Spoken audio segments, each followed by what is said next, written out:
Yeah. So you talked about quiet, and I'd like to read you some. This is going to be the last question before we get into the spiritual bypass part. If I can find that quote of yours. Well, you talk at some point about this culture making it very difficult to be silent. Silence is. You talk about the It's not a high cultural value, that's for Silence sure. is not a high cultural value in our society. And so I won't look for the exact quote, because you just kind of summed it up. Well, yeah, but no, here, I actually found it. Revelation and insight come from somewhere else, from some other, from some other space. They come from a place that we as a culture seem to have so little respect for, a place called silence. What's more neglected in our lives than silence, you say?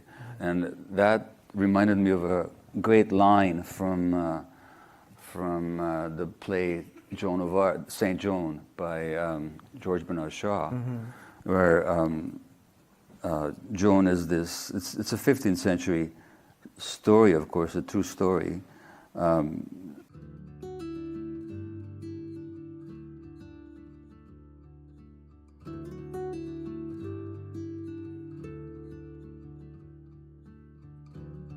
And Joan is this simple peasant girl who has voices come to her. Yeah. And those voices guide her to go to the Dauphin, the king-to-be of France, and demand that he assume his full role as a leader of his people.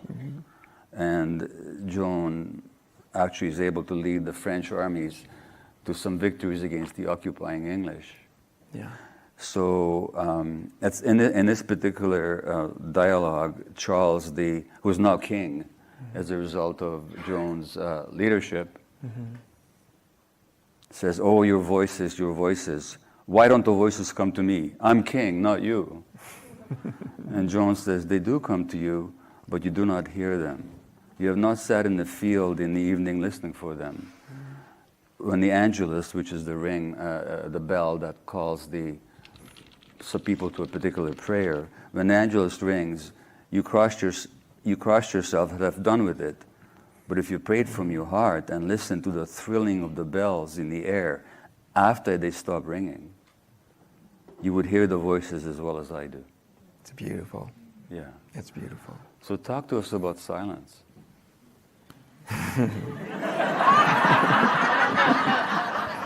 I like your sense of humor.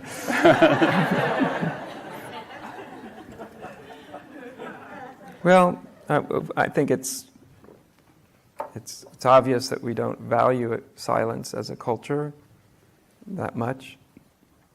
Silence seems on the surface to be so useless. Like, it's silent, okay. As I've had a few people say to me, like, okay, it's silent, it's a big deal. What's the big thing about that? And I go, yeah, you got a point. I can understand that surface experience.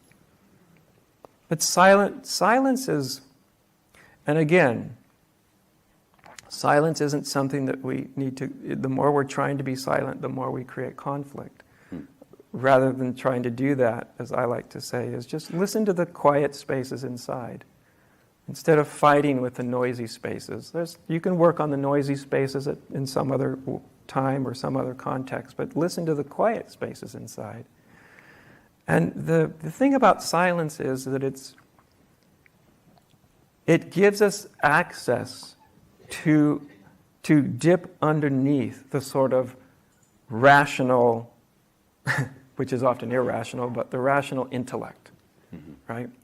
Where so much of the noise of happening. Silence is a sort of an access gainer.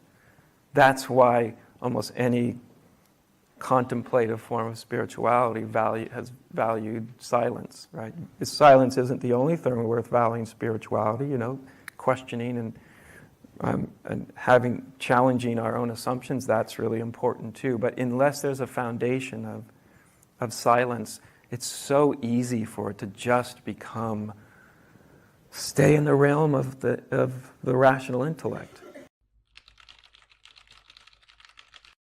You know? And especially nowadays when we can go on the internet and watch endless amounts of spiritual teaching, and part of that's nice, that there's availability and accessibility. But there's a part of it, remember when I was young with my teacher in my 20s, and I loved reading about spirituality, and I mean, I was just sort of on fire with the whole thing, and I made a deal with myself that I could read as much as I wanted, as long as I meditated as much as I read every day. Wow. And so, because I was like, well, I can sit here and reading about silence is really exciting. Perhaps actually engaging in it is at least as useful. And so I did that. And it's no mystery that, you know, people go for walks in the woods or just places where you're just sort of often caught off guard a little bit by the silence and the sense of presence. You walk into a place of sort of sacred architecture. It's meant to evoke a state of being. Sometimes it's awe, sometimes it's simplicity, but there's always a kind of silence that's with that. So I think silence is, and the ground of our being is in silence. That's why you don't have to create silence. You know, we have to create the noise, like the words I'm saying. So I'm just thinking that before the Big Bang, there must have been silence. Mm-hmm. It's kind of like, silence is kind of like, you know, like the Buddhist word that people get so confused over, like a word like emptiness, you know, and we think, oh, it's just like an empty box. But emptiness is, you know, this isn't the exact sort of Buddhist translation of this, but something akin to, like, since you mentioned like Big Bang, something akin to what there might have been right before the Big Bang. Yeah. That everything came out of an infinitely small something, which is really close to saying a nothing. And that's a different kind of nothing. That's a domain of what I call pure potentiality, right? And I think in our deepest ground of being and our deepest experience of being, we experience ourselves to be a domain of pure potentiality. You know, there's nothing to it. It's like before it's become anything. And that's kind of akin also, it's a close cousin to silence, right? And so there's incredible intelligence, revelatory power. Silence isn't just the lack of sound. It seems like that at first. It seems like that at first, but it's a door opener.